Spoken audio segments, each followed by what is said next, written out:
Good morning. Last night, I had a warm conversation with President-elect Barack Obama. I congratulated him and Senator Biden on their impressive victory.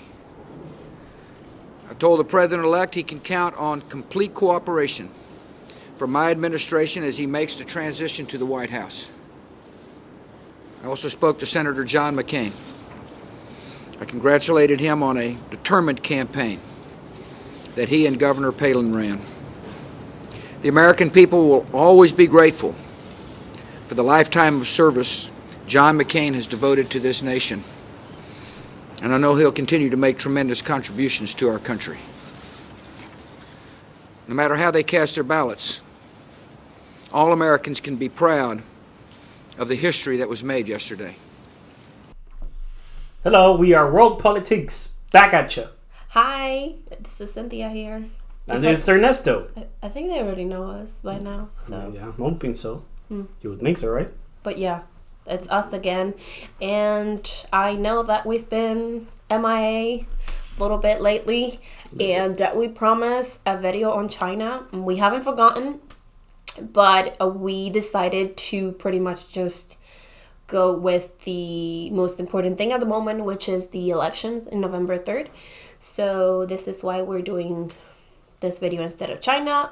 China will be after, I promise. Yes, she does. So the purpose of this video is to give our prediction as to the outcome of the election, right? Yes, at least what we expect or what we think it's going to happen.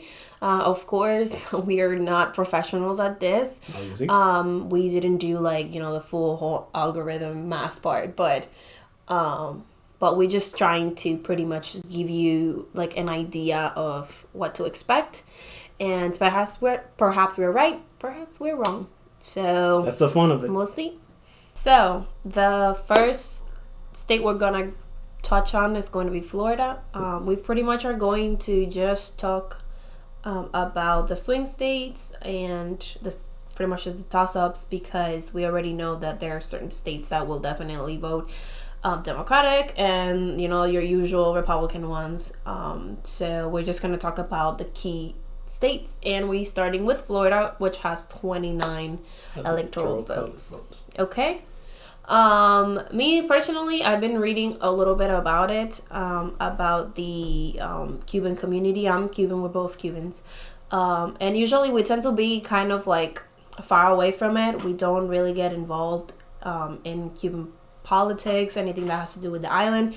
But lately I've been just pretty much reading about the Cubans in Miami, and my quick prediction, this is based on what I've just pretty much read so far, what I've seen in person, people I've talked to, is that I tell Ernesto that I am kind of thinking that Trump is going to win Miami-Dade County. Perhaps I'm wrong, but I see that he has a bigger reach in Miami-Dade County than he did in 2016. Which we knew that Hillary won Miami-Dade. And I see a lot of Cubans pro-Trump, way more than in 2016. I see it all over my Facebook, all over my Instagram. People that I know are voting for him, younger people, older people. And I see it mostly more in this, I would call it sort of this generation that has been here for, I'll say, 20 years, probably a little bit less, a little bit more. We're talking about 2000. People that came in the 90s. That now are around 40 to 50, in their 30s, that type of bracket. And these are Cubans that experimented the worst part of the crisis in Cuba, which was el periodo especial. So that's what I've been seeing, that they are extremely pro-Trump, and they want obviously the iron fist towards Cuba. That's the policy that they're looking for, and not so much the old guard, because we already know the old guard. People came here right at the height of the Cuban Revolution and afterwards. We know that these are Republicans, so there's not much to do there. And But then these other Cubans, I've been noticing that they are pretty, set up on their vote. And there's also the ones my age, our age, which it's kind of divided. I see a lot of Biden supporters, but I also see a lot of Trump supporters. And we were talking about this, me and Ernesto, about like the type of education these people receive, and like if they know how the system works, if they know history of the United States. And to be honest, we will have to do some type of poll about it, because I don't think that some of these people went to school here. They don't know how the system works. So that has to do as well. I'm not saying that all of them might not know. I'm saying that if they didn't go to school here, perhaps they're lacking that part a little bit. And then you have the Colombians, which a lot of them are pretty right-leaning. And then you have Venezuelans, which actually is the number 2 community, I think, after Cubans, in South Miami, like the most prominent community. And I believe that if you're talking about Puerto Ricans, pretty much they'll vote for Biden. I don't think that they'll go for Trump. But Venezuelan, Colombians, and Cubans, and Nicaraguans, very important, Nicaraguans. I see them going for Trump mostly. So if that happens, he'll have Miami-Dade. So that would be kind of I would think that would be the first time in a while, right? Yes. That a Republican wins Miami-Dade. In recent memory, at least, all the way back to say, even before Bush v. Gore, I think even Bill Clinton won. Exactly. So that's my type of like how I'm going with, and I don't think that he will have the same chance in Broward County, considering the percentage of African Americans, and pretty much just maybe like I don't know. Honestly, I don't know much about Broward, but I'll think that he'll have a harder time there than in Miami-Dade, in my opinion. Could be. The other thing you have to take into consideration, it could be that realistically speaking, he would get more votes than 2016 because of the influx of, or not the influx, at least like people that just got their citizenship. Exactly. So in the last 5 years. But one thing that you have to take into consideration also is the steep hill that Trump has to make up just to get even with the Democratic chance. Because in 2016, it was at least a 200,000 vote difference. So just to break even for Donald Trump, he would need to turn around 200,000 voters in his favor. And then just for a single majority, another 50,000. So he needs 250,000 votes to win Miami-Dade. And if he does it, then yes, there's a big chance that he will win Florida. But if we're talking Florida overall, it's a swing state. Well, I don't usually like to call it a swing state, but that's what because it has voted mostly just Republican. So as Cynthia was talking about, the areas where Donald Trump would possibly win Miami-Dade is the same areas where he had red before. This area around here where you're located with Sweetwater, West Miami, Westchester, Flagler, this is mostly populated by Nicaraguans, Cubans, some Colombians too. You move more up, we're talking about Doral over here, which Hillary barely won in 2016. We think he has a chance there because of the Venezuelan population. And just the area, Hialeah is always going to be Republican. Yeah, it's been Republican since the 70s. There's no chance of that changing anytime soon. So it more than likely will further reinforce Donald Trump's lead. It's going to turn more red than it was in 2016. Yep. And as Cynthia mentioned before, up in Broward, North Miami, that's a wall for them. There's just no way around it. Yeah, it's full blue all over. Up until you hit like Palm Beach County, it's just mostly blue. So he's gonna have a way of a harder time in Broward County. Like I don't think he'll be able to do anything in Broward County. But Miami-Dade, like in the areas that Ernesto mentioned, I do see a possibility of it happening. So that's something that you have to watch out for. considering that we have to wait for the turnout, but usually the turnout from Miami-Dade for the younger people is not very high anyway. So young people don't usually vote in large numbers in Miami-Dade. So that's another problem as well, that obviously will be in favor of Trump and damage Joe Biden. So also because they have not been able to campaign as much. Usually, they go to college campuses and stuff like that. But what I did notice a lot is that Trump has been here quite a lot compared to 2016. He has been in Florida giving rallies repeatedly. He's been here in Miami-Dade a few times. He's been in Pensacola. He's been in Florida quite a lot. So I think his campaign knows that he has a greater chance of winning Florida than Biden. That's like exactly how I view it. And they know that Miami-Dade is key, and that I think that's what they're going for. Mm-hmm. As you could tell here also by Coral Gables, Coconut Grove, those high-scale areas also were leaning Donald Trump back in the day. Pinecrest was barely won by Hillary Clinton, and since I live in the area, I've seen pretty much break even Donald Trump signs and Joe Biden signs. So that could be another hint as to the probability that Donald Trump wins Miami-Dade. Now, the implications for Trump winning a major urban city in Florida is pretty big, because if we zoom out from the map, from 2016, virtually all the big cities in the state of Florida went for the Democrats. Miami went for the Democrats. Broward County went for the Democrats. Fort Lauderdale went for the Democrats. Palm Beach went for the Democrats. This is where Donald Trump lives. You come over here, St. Petersburg and Tampa, they both went Democratic. Orlando, Democratic. Yeah, I don't think Gainesville, Democratic. I don't think he's going to do anything in Orlando and those areas, but I do think that he has an opportunity with Palm Beach and Miami-Dade, and that's what will turn Florida over to Donald Trump. Well, yes, if Donald Trump wins Miami-Dade, then he wins Florida. So now we keep moving forward up to the next potential state, Georgia.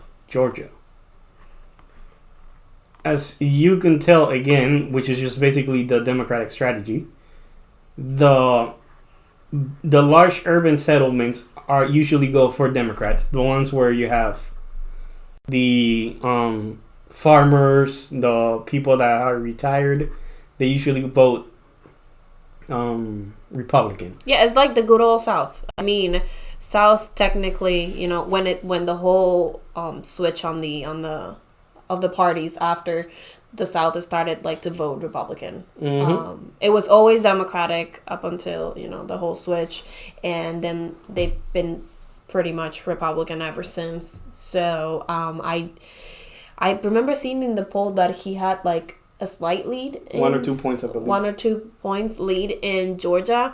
Obviously, we're not talking about one poll only. We usually we have this website that Ernesto will probably put somewhere here for you guys to see it. Open it so they can see it.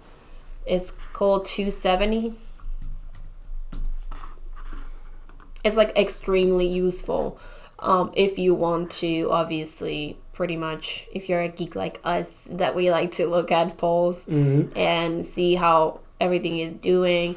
Because the thing is, after 2016, there has been kind of a loose of hope in the polls.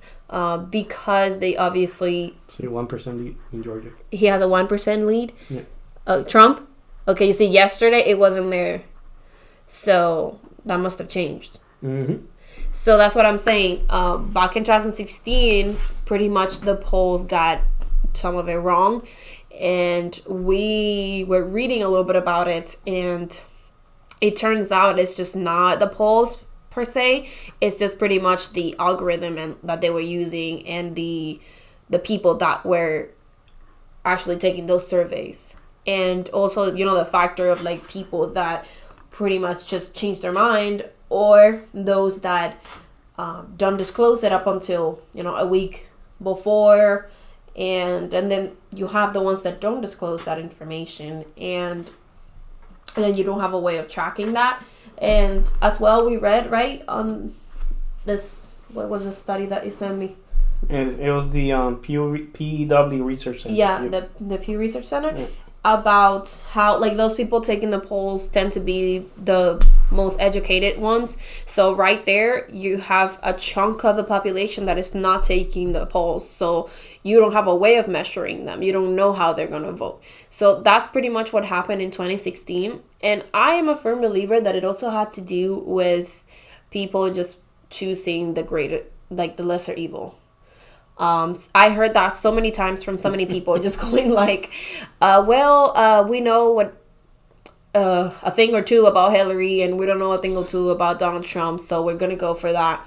And that sometimes, obviously, I think that has a lot to do with people that kind of got overwhelmed with all of this information on Hillary Clinton, which we already know that there was a lot of Russian interference there and a lot of fake information going around, and it is happening right now too. The intelligence community, I think, is like overloaded with this type of thing because there's so many fake news sites out there. And I was just having a conversation not a conversation, I was having a fight, okay, with someone about the whole picture of the cages with Obama.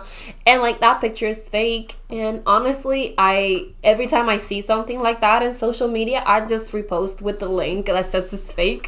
Because I feel like I have a duty as a person, as, like, a citizen of this country, to just, like, tell people when they're being misinformed. Like, I'm sorry, but I will just call you up on it, you know? And that picture was fake. So, like, yeah, the cages were built under Obama administration, and even before they were already building cages. But I mean, who used them? We already know who used them. So it was the Trump administration. But going back to the election. Yes. So after Georgia, I think we're gonna go to Carolinas. Let's check. Yeah. One thing that I have to note in Georgia is the turnout for Democrats this year compared to 2018 and 2016 was triple. So that's one of the reasons why it's actually a contested state. Yeah, and you have the Black Lives Matter pretty much epicenter there too, with the whole protests in Atlanta and all of that stuff that was happening there. So perhaps that would tilt the Democrat. That would, yeah. There's a chance there too, obviously. So it's probably because of the protests that you see that push. But he's still leading. He's still leading by 1.2. That's why in my projection I gave him Georgia. So, because usually the Republicans, they turn out to vote in higher numbers. That's just how it works. What's the next state that you wanted to check? The Carolinas. All right. So South Carolina is going. Yeah, that's going red. South Carolina, I'm sure, has been red for quite a while. Yes. So I don't think that would change. North Carolina. Yeah. Biden is leading by a slim lead. Yeah, I think perhaps he has a chance in North Carolina. One thing is for sure, he's been campaigning a lot in that area. Even before the general elections, in the primary, he made that one of the places where one of the key places where he would win the primaries. Yeah, you need to also remember that's how Obama won. You know, he got all of those, which is interesting because in one of the stuff that I was reading, it talks about how he won all of the less educated, more rural towns and counties, and that same people turned to Donald Trump. So that's quite a shift, especially like when you analyze this type of data. It's like a huge change to go from Obama to Donald Trump. So that's something that his campaign got pretty much right, to just tap into those people that were not happy with what was going on. So I think North Carolina, I would just go ahead and say North Carolina is a toss-up at this point. I just don't see one over the other at this point. Although, how were the state elections in North Carolina? State elections, you mean the... Yeah, like the just primaries. The primaries. We should check that out right now. Yeah. Because that would pretty much just give us kind of an idea on how it went. Because that's what the Electoral College is based on.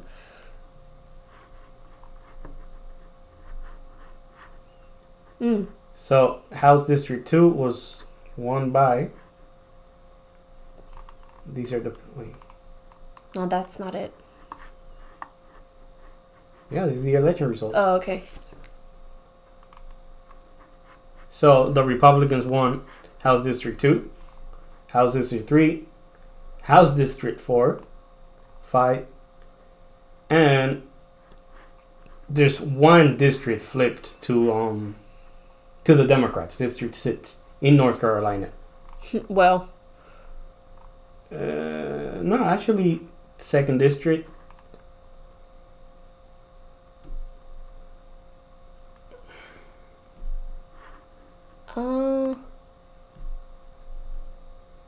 I think it's like half and half, or maybe like around there. Maybe.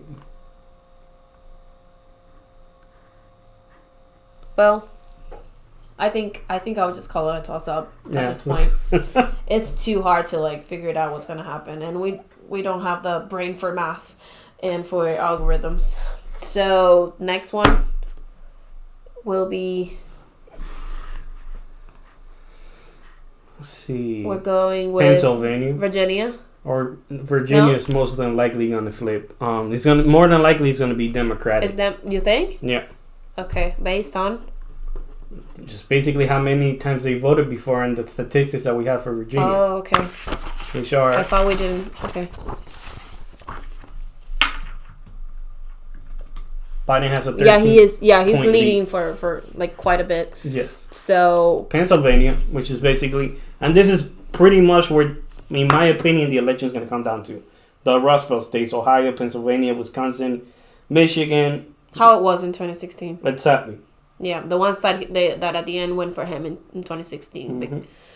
And if we're talking Pennsylvania, Donald Trump won Pennsylvania in 2016 by 0.7 points. So it was not like. Yeah, like a huge margin. Exactly. So it's a very fragile state when it comes to the elections in 2020, because he still has to retain the same demographics that voted for him in 2016, which was already weak to begin with since he won by 0.7 points. Yeah, Ernesto always likes to talk about, kind of pretty much just the math about it. I think that he's going to get Pennsylvania. So, I don't honestly, like, we can see it right there. Like, it's mostly red. But then you have this entire wall next to New Jersey where you have Philadelphia, Lansdale. Yeah, the bigger Oxford. cities. So. And Pittsburgh. Pittsburgh tends to go Democratic. Yeah. Again, which is part of the Democratic strategy. They get the urban cities. Yeah. And Republicans get the side cities, so. Yeah, which is what Biden's been campaigning there. Yeah, quite a bit too. He has. He was there yesterday. Mm-hmm. He was there yesterday, and he had his town hall in Philadelphia. In Philadelphia, yeah. I thought he would go to Scranton or something like that. No, it was Philly. Oh, okay. Yeah, because Philadelphia is just usually always Democratic, so that it's not going to change anyway. The thing is that I don't know, but Pennsylvania, I'm like flimsy about Pittsburgh. I feel like they could turn red. Pittsburgh? No. When was the last time Pittsburgh turned red? I don't know. Check it out.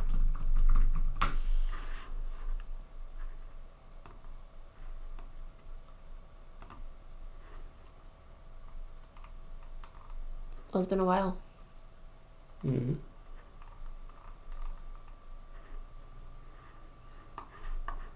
It has been like half and half as well. Exactly. So that's what I'm saying. It could turn red. It could, but I mean, Hillary won it with a very safe lead. So. Pittsburgh? Yes, we're talking by. Let me get into city level and tell you right now. Allegheny County, she won it by 56% to 39%. So, oh wow, yeah, that's a big lead. Yes, so And I haven't heard much about Trump in Pittsburgh, honestly. It's mostly been Biden in that area. Well, my family is in Pennsylvania. They said that, and you've had like an incoming of Puerto Ricans a lot there too, after the hurricane and stuff like that. So maybe you'll see them voting or something like that. Will they vote Republican or Democrat? No, I would think Democrats. Democrat. No, Yeah, they're Democrats. Not Puerto Ricans are Democrats. And I do know that there's quite like a growing community, like a Cuban one too, as well. So, but I don't think that's significant to give any type of victory to Trump over Biden in Pennsylvania. So we should move on to the next one. Ohio. I said it from the beginning that was going to Trump. And I stand clear that Biden has not a lot of chance there, considering the whole fracking. Is it fracking? It's fracking. Yeah, so all the comments about fracking didn't help him. So I highly doubt that Ohio will go Democratic. Wisconsin time. Yeah. Again, he has a chance at Wisconsin. He does. Mm-hmm. I don't think the farmers in the area or the auto industry, although they don't show that much interest or as much impetus as much as they had in 2016 with Donald Trump in that area. Another thing is that Donald Trump has been quiet around that area. Mm-hmm. He's been more leaning to the other states like Florida, the Carolinas, Ohio, Pennsylvania. But he hasn't ventured much into Wisconsin or Michigan or any of those states. I think he knows. Yep. I think he knows he fucked up there. Mm-hmm. Promising those jobs that never return. Mm-hmm. So Iowa was very interesting because it had a complete flip. He won Iowa by, you're going to see it in this map right now, by quite a lead, 7 points I think it was. All red, if you could tell from back in the day. But he lost at least 6 points in between the 2016 election and today. Part of the reason being was because at the local level, at the midterm election level, there was a blue wave, as they like to call them, Democrats, getting into Iowa. I mean, I don't really consider Iowa like of that much importance compared to the other ones. But it's still safe, I think 6 points, wasn't it? Yeah. So I would think like, Wisconsin, Michigan, these are much bigger players. So we're already talking about this as flip it red. Yeah. Georgia, you said it was gonna red. North Carolina. We just did leave a toss up because I don't know. Pennsylvania. Ohio, you said red. Yeah. Wisconsin. I think blue. Yeah. With Michigan. Blue. Oh, that's Minnesota. You think? Wait, Michigan is blue. We know that already. Iowa, you're gonna flip it blue, or I think blue because they have that one. It's a 6 point lead that they've taken in 2 years. So I would leave it a toss up. All right. Toss up. Minnesota. Have we talked about Minnesota? Nope, we haven't. We need to talk about Minnesota. All right. So let's check Minnesota out right now. It's a 7 point lead for Biden. Well, how did they do in 2016? Oh, completely red. Except for Minneapolis here. Well, which is, the usual. The big cities. Has he been there? Trump? Nope. I have not heard from... In Minnesota, definitely, I have not heard from Trump there. But I think Biden has been. Yes. Quite a bit. I think they know that they messed up in 2016 from neglecting those areas. If you could check, interestingly enough, it's not deep red in 2016 either when we're talking about the Rust Belt. Mm-hmm. Except for the likes of Ohio down here. So, especially if we're talking Wisconsin, Michigan, even Iowa itself. So, I would say Minnesota will go. Especially with a 7 point lead. But I'm saying with a 7 point lead, let's talk about the primary elections. Let's see if there's that much.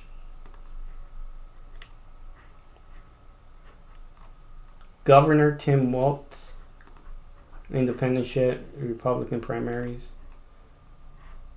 Amy. Oh, it's Amy. Amy is from. Okay, I forgot that. Forgot about Amy. My bad. Yeah.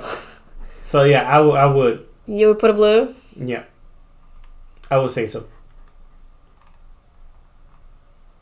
Omar. Ilhan Omar. Oh, that is true. We forgot about her as well. Yeah. It's good to forget about her.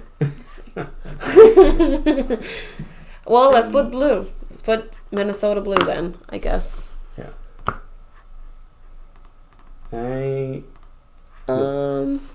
Iowa. Then we have... Texas. Well, come on, guys. We're going red. Yeah. Arizona has been interesting because that's been topsy-turvy. Yeah, that's McCain's state. Yes. So, and Cindy pretty much endorsed him. With a 2-point lead in that area. Yeah. It could also, Nevada, I would say blue. Why? I'll tell you right now. Hold on.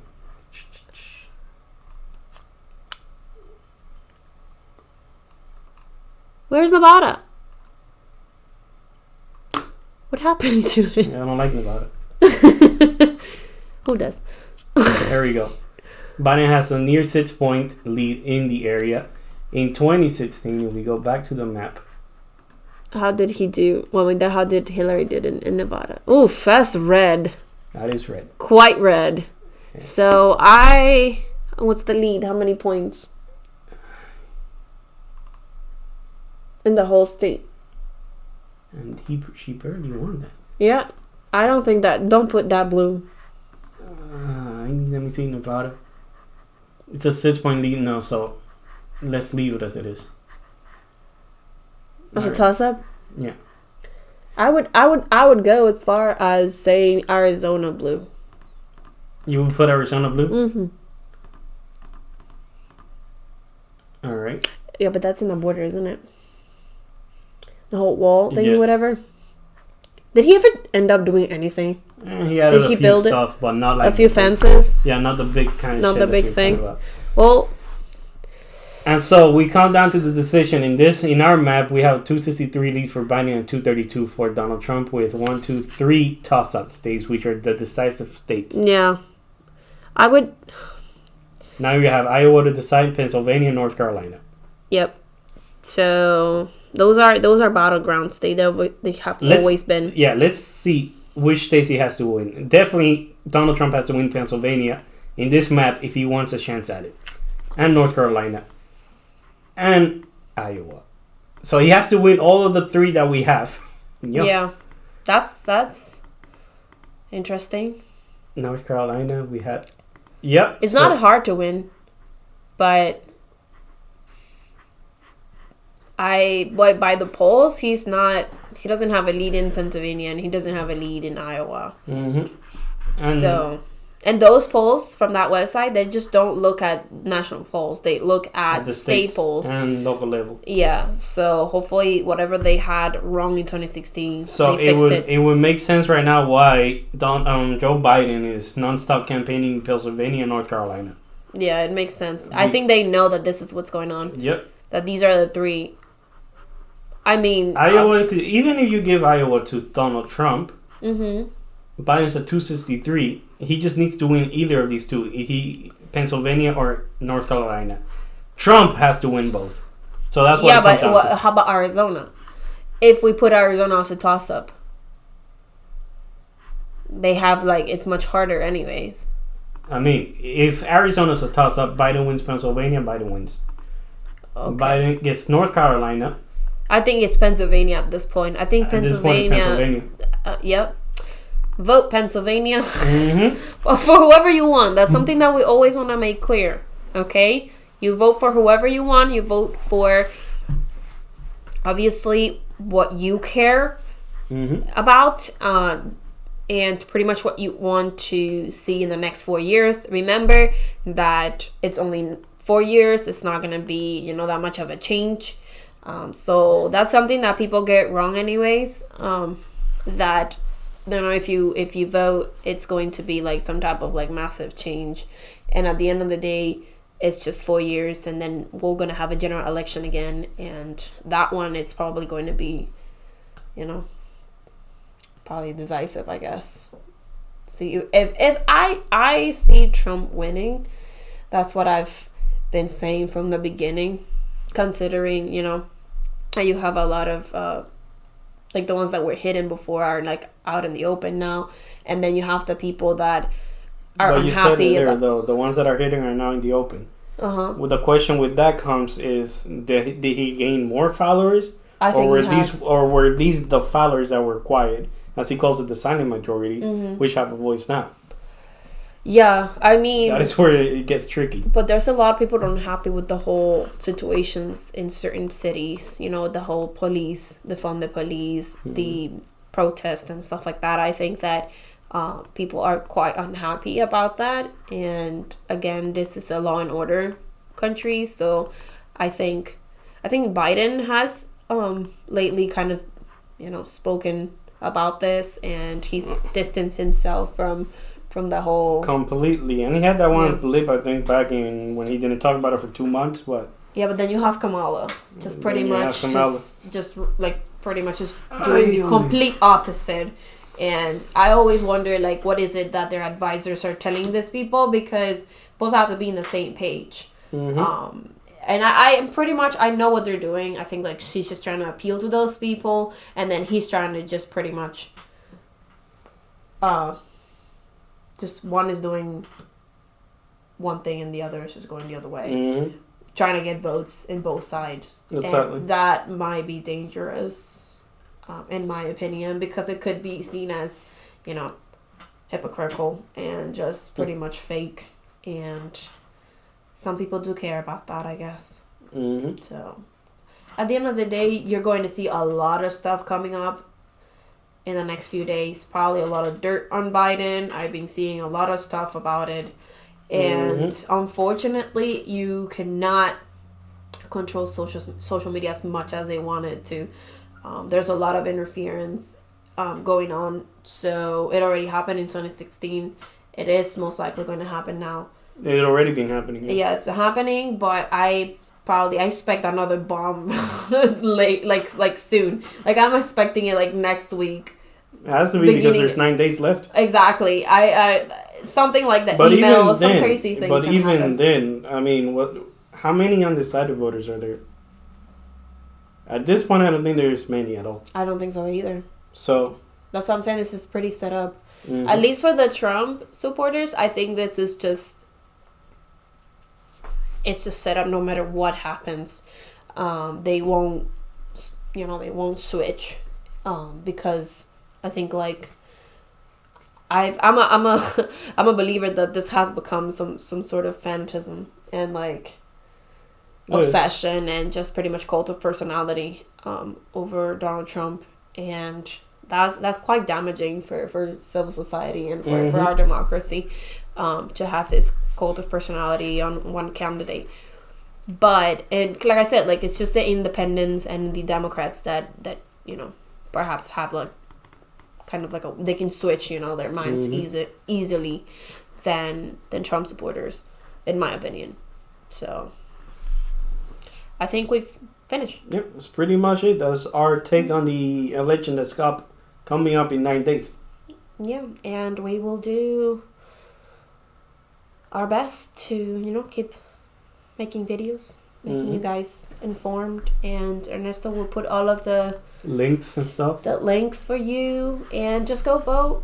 As you can see, it says here. Yeah, that's your civic duty. You're an American citizen. Go ahead, vote, but inform yourself. And I know that most people just get emotional and they think about their home country and stuff like that, and you hear a lot of socialism thrown around, and it's already kind of tiring to explain people that having a public option for healthcare is not socialized medicine. Most countries have it, and at the end of the day, it will be just for people who qualify for Medicaid, people that are like below poverty line, which you have quite a lot of people. And healthcare it's pretty much a right, and a lot of people have kind of, been affected by this entire pandemic, and it's very important to have a healthy country. At least, like, that's something that it's non-negotiable for me, like healthcare. Other things I could get on board, but healthcare is important that we somehow come through with this, and a lot of people are going to lose their insurance if Obamacare gets thrown out of the window. Although I don't think he'll be able to get away with it. I mean, even if he loses, it's not up. It's up to the court. When it comes to this kind of thing, it's up to the Supreme Court, which is a completely other topic to talk about, especially coming up tomorrow, Monday, when they vote for Amy to go in. I think she's going to go in. She's going to go in, but it's just the interesting part is to see how the Democrats are going to react. Yeah, and they just don't realize that that is just damaging for the party to just throw those tantrums out there and to just play like authoritarian shit. Like, I don't know. I don't see it, because at the end of the day, yeah, I know that they weren't able to push the nominee back when Obama was about to leave, and this is just pretty much payback. That's how I see it. It's just like, okay, we weren't able to do that, you're not gonna do the same either. So, but the problem is that, how do I say, like, I think like Amy has a strong case for her. Like, I think even people like that are not that are not Republican can see that. Like, I see it. They can't. Even the Democrats. Everybody sees it. The thing is, they're playing politics with this. So. Exactly. Same thing with the stimulus check. I'm not happy about that. I think most of us are not. We are pretty upset about that. And it's not the Democrats or the Republican. It's both of them. They're both playing with it. Trump is playing with it because they want to, I guess, get their way and play politics. And just, I'm pretty sure we're not going to know anything from it before the election. It'll be like after. If anything. Yeah. If it's not next year. So, I mean, it would be smart to just pass it now. It would give them so much advantage, I think, with people. At what point, though? Like before the election? They should have done that before the election. Too late for that. No, I know. But if they were so smart, they should have just given the stimulus before. They would both look good. But unfortunately, I don't know what's going on with those people. We need new politicians. Keep saying it. So, this is it for today. Follow us on social media. You know it. Yeah, I tend to do some rants on my Facebook if you watch it. That'd be cool. If not, that's fine. All right. And bye. There we go. Bye.